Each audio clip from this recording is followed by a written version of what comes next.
ir vasara un arī izlaiduma laiks, daudziem būs atvaļinājumi, un tādēļ man gribas parādīt grāmatas, kuras pat tiešām ir vērts lasīt atvaļinājuma laikā. Katrā ziņā vasaru tās padarīs piedzīvojumiem bagātāks. Un pirmā tātad Spēle ar uguni. Šī grāmata ir bada spēļu turpinājums. Un visiem tiem, kas jau ir lasījuši pirmo grāmatu, kuri ar nepacietību ir gaidījuši šo jauno, ir jāsaka, grāmata vilties neliks. Tātad Suzana Kolins mums stāsta tālāk, kas notiek ar Kapitolijas spēļu uzvarētājiem. Katnisa ir uzvarējusi, palikusi dzīva, bet viņas zobgaļa sīļa piespraude ir izraisījusi tādus kā nemierus, briesas sacelšanās pret Kapitoliju, un Katnisai būtu šīs sacelšanās jānovērš. Mīlestība, piedzīvojumi, reāla vide. Tas ir tas, ko šī grāmata jums sola. Un tad man rokās ir grāmata, kura man atgādināja bērnību, kad es lasīju grāmatas, ko sarakstījusi bija Zenta Ērgle. Lūk, Daina Ozoliņa, būdama jauna, talantīga rakstniece, mums ir sagādājusi šo pārsteigumu. Grāmata atmaskota direktori ir stāsts par 8. klases puikām.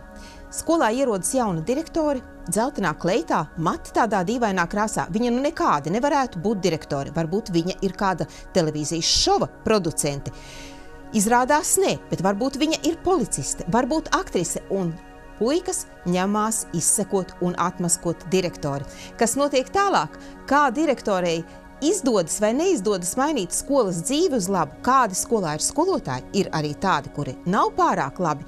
Nu, tas viss būs tiešām brīnišķīgi lasīt gan pieaugušajiem, gan bērniem. Tiem, kam patīk kriminālu romānu žanrs, Guillermo Martínez, Luzianas B. nāve. Šo grāmatu kriminālu romānu cienītāji varētu gribēt tādēļ, ka ir lasījuši jau Slepkavības Oksfordā. Guillermo Martínez ir šobrīd viens no populārākiem spāņu rakstniekiem, kuru tulko un izdod visās pasaules valstīs arī pašpietiekamie angļi un amerikāņi Guillermo Martínezu ir atzinuši par zvaigzni. Un šī grāmata, jaunais kriminālu romāns, ir šobrīd populārākā starp 10 labākajiem pasaules kriminālu romāniem. Tā kā lasiet, piedzīvojumi, šausmas un spraigs krimināls sižets jums būs garantēti. Frīdas Kahlo biogrāfija. Šī grāmata ir bagāta gan ar gleznu reprodukcijām, gan ar tiešām nopietnu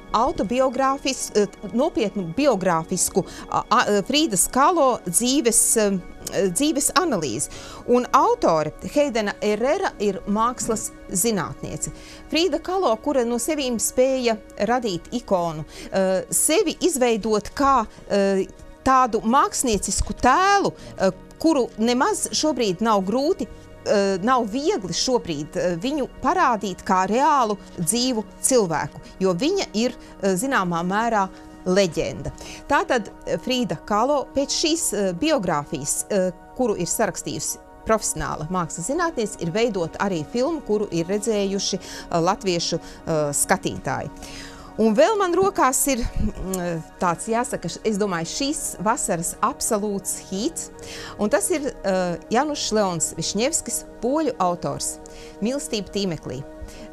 Nav skaistāka mīlas stāsta mūsdienīga, kurš notiek gan tīmeklī, tas ir internetā, gan arī realizējas dzīvē. Grāmatas tāds moto ir no visa, kas ir mūžīgs, viss īsākais laiks ir atvēlēts mīlestībai. Un šeit, lasot, tiešām var rasties doma, cik reāla ir tāda mīlestība. Un galvenais varonis Jakubs, šis slāvu asinis, ir teikts, ja Dievs ir radījis vīrieti, tad Jakubam viņš ir veltījis daudz vairāk laika nekā citiem.